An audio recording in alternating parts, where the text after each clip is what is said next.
प्रथम ज्या महिलेचा आमच्या निष्काळजीपणामुळे राज्य सरकारचा असेल नाहीतर आमचा प्रशासक बसलेल्या महानगरपालिकेच्या निष्काळजीपणामुळे जर हा हादसा घडला आहे तर त्यांना मी श्रद्धांजली खरंच मनात नसतानाही वाहते, कारण फार वाईट झालं. आणि त्या महिलेचं कोणी कमवतं तीच कमवती महिला होती. त्यामुळे अशा हकनाक जेव्हा नागरिक बळी पडतात तेव्हा वाईट वाटतं. मला आठवतं आहे पावसाळी जाळ्या किंवा याच्यावरती जाळ्या बसवा हे प्रपोजल 2015ला आम्ही हे केलं होतं. आणि त्याच्यानंतर एक डॉक्टर अमरापूरकर सारखांचा जेव्हा असाच वाहून गेल्यामुळे त्यानंतर त्याच्यावरती जाळ्या बसवण्यात आल्या. आता त्या जाळ्या कायम नीट आहे की नाही हे वॉर्ड लेवल DMC लेवल याला खरं म्हणजे व्हायला पाहिजे होत्या.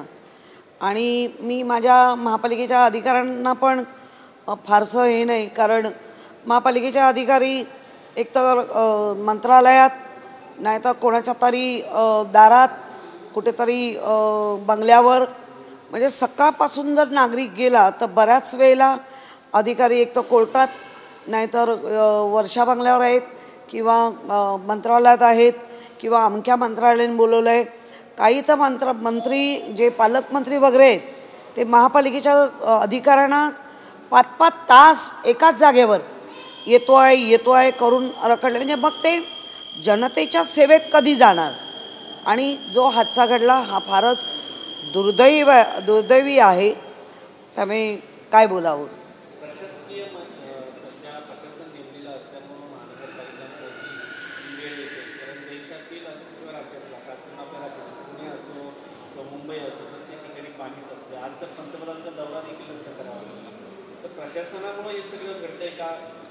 नाही, सगळंच प्रशासनानेच काम करायचं आहे.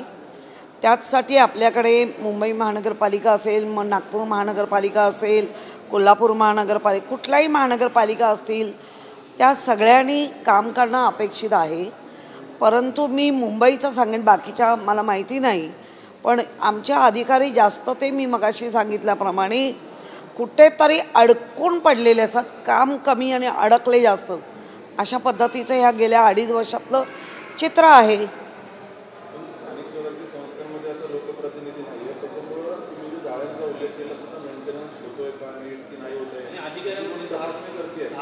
हे धाक आहे की नाही तो दिसतोय.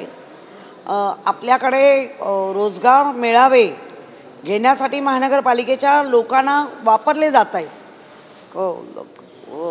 लाडक्या बहिणीचे मेळावे घेण्यासाठी महानगरपालिकेच्या कर्मचाऱ्यांना वापरले जात आहेत. महानगरपालिकेचे पैसे वापरले जात आहेत.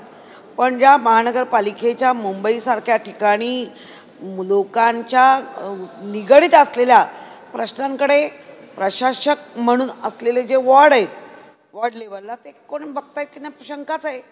आणि ह्या असे जर एवढं सगळं सुविधा देऊनही होत असतील याचा अर्थ निष्काळजीपणा.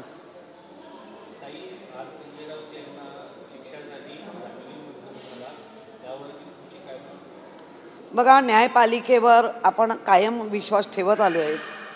अर्थात जे पुरावे सादर केले असतील न्यायालयाला त्या पुराव्या आधारे न्यायालयाने निकाल दिला पण असेल, पण त्याचबरोबर त्यांना जामीनही झालेला आहे. आणि त्यांनी जी म्हटलेली गोष्ट आहे ती न्यायपालिकेने सत्य असत्य घटना आली आहे. पण शेवटी आमचे नेते आहेत, निडर आहेत, लीडर आहेत. इतक्या ह्यानी पण ते लढत आहेत आणि ते लढत राहतील.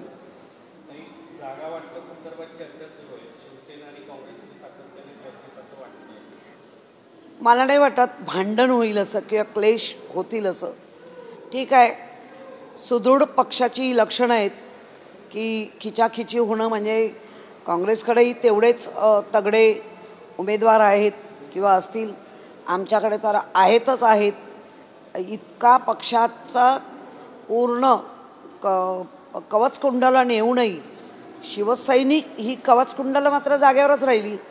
प्रशासकीय कवचकुंडला घेऊन गेलात, पण शिवसैनिक कवचकुंडलं जी बाळासाहेबांची आहेत, जी आता उद्धवजींबरोबर काम करत आहेत, ती जाग्यावर आहेत. त्यामुळे सामान्यातला सामान्य शिवसैनिक असेल, माझ्यासारखा शिवसैनिक, तो सीट मागणं ही मागणी आहे. पण याचा अर्थ असा नव्हे की तो पुरवठा झालाच पाहिजे. पक्षप्रमुखाला जे योग्य वाटत असेल, मग ते काँग्रेसचे असतील, राष्ट्रवादीचे असतील, किंवा म्हणजे शरदचंद्रजी पवारांचे असतील, किंवा शिवसेना उद्धव जो निर्णय घेतील तो योग्यच घेतील.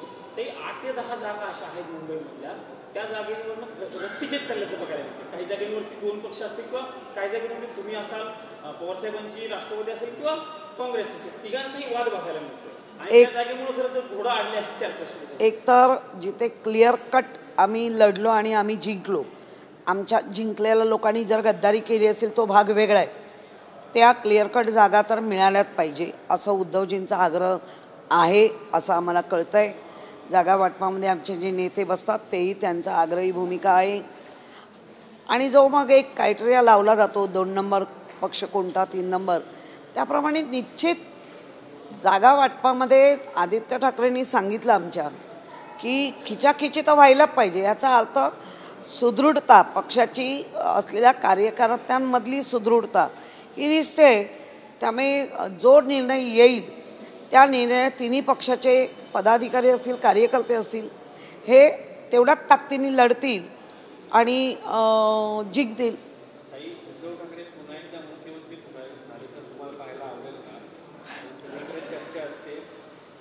हा प्रश्न म्हणजे एकदम तुम्हाला गुलाबजाम दिला तर आवडेल का? उद्धवजीच व्हावे हीच तर आई जगदंबेच्या आमची प्रार्थना आहे. त्यामुळे निश्चित आवडेल.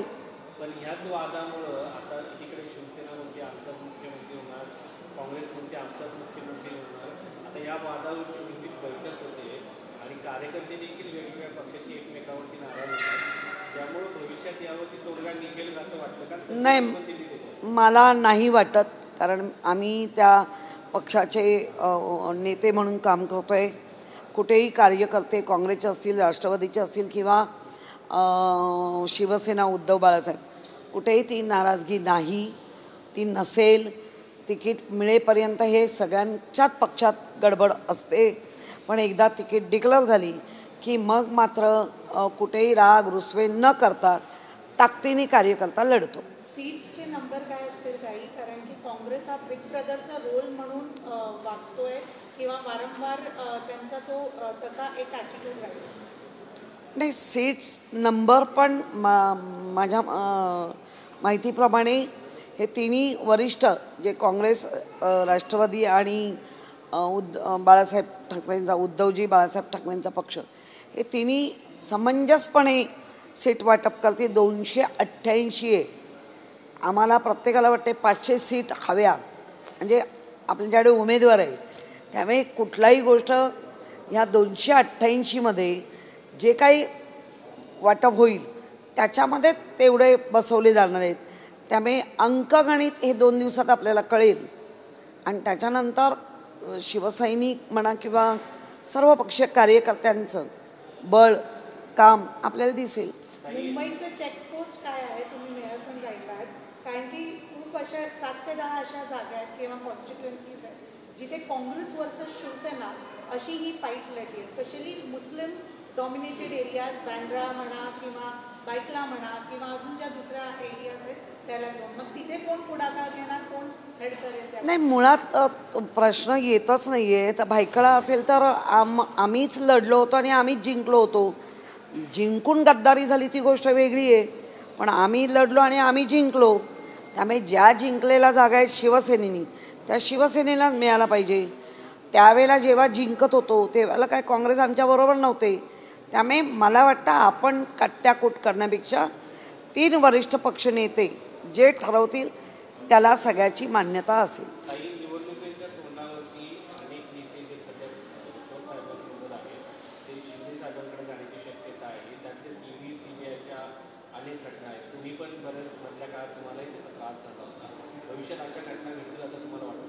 नाही, घडल्या तरी अनेकदा उद्धवजींनी तेव्हाही सांगितलं, आताही सांगत असतील, ज्यांना जायचं आहे त्यांनी जा म्हणून.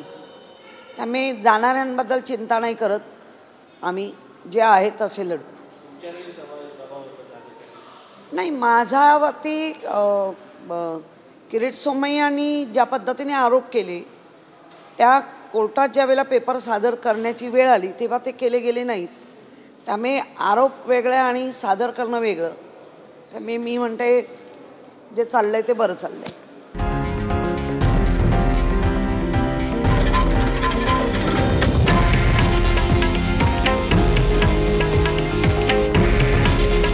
हे आहे देशातील नंबर 1 न्यूज नेटवर्क आणि आपण पाहत आहात TV9 मराठी. काळजी तुमची, हित महाराष्ट्राचं.